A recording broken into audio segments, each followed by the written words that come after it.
What we are noticing is that we are seeing more and more non-tech entrepreneurs who are actually looking to start up and who actually want to start receiving digital payments. They are also having technology startups. And a lot of these entrepreneurs and SMEs who are coming on board do not have the luxury of having a development agency in place. And they don't understand technology. They don't understand coding. So some of the products they do really well, and that's changed in the last 12 months. For example, Payment Gateway was our number one selling product for a long time, as far as the receivable side of the business was concerned, where we allow businesses to be able to receive funds. That's changed in the last 12 months, where Payment Gateway is no longer the number one product, because that has the extra step of integration, for which either you need to have the technical know-how or you need to have a developer. Now we have products like payment links, payment pages, payment buttons, which literally you can start using with no integration hassle in under 5 minutes. We've timed it. It's 4 minutes, 28 seconds.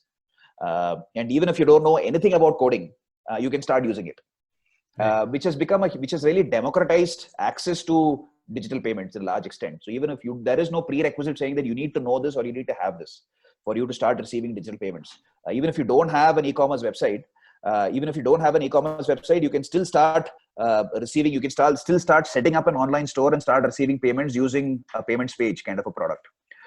If you're in a hurry to start receiving payments, you don't have the time to set up a digital presence. You can still use a payment link to start receiving payments really quickly. A lot of SMEs we've noticed have actually skipped multiple steps. Earlier, SMEs used to go through this logical series of steps in their lifetime, wherein they used to set up a digital brand presence, set up a website, set up a Facebook page, set up an Instagram page, for example. And then they used to look at digital payments. Now they've skipped some steps. They're looking to receive digital payments first. They're in a hurry, which is interesting. The other trend which we've noticed in the post-COVID new normal is that we've seen for obvious reasons, we've seen a huge acceleration in customer acquisition momentum, because a lot of SMEs are gravitating towards digital payments. And we're also seeing a lot of SMEs from tier 2, tier 3 and below. So it's not just about the metro cities in India, not just the Bangalore's and the Delhi's, the Hyderabad's, Mumbai's, Chennai's of the world. We're seeing a lot of adoption from tier 2, tier 3 and below. And we are also seeing greater monies being processed through the Razorpay ecosystem.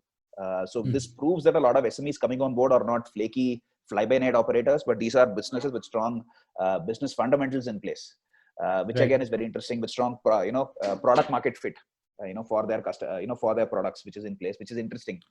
And we've seen, obviously, the other upsurge that we've seen has been in edtech and in health tech specifically because of COVID, and in gaming. We've seen a huge upsurge of startups and SMEs who have actually grown across these three categories, apart from, of course, the staple diet of e-commerce.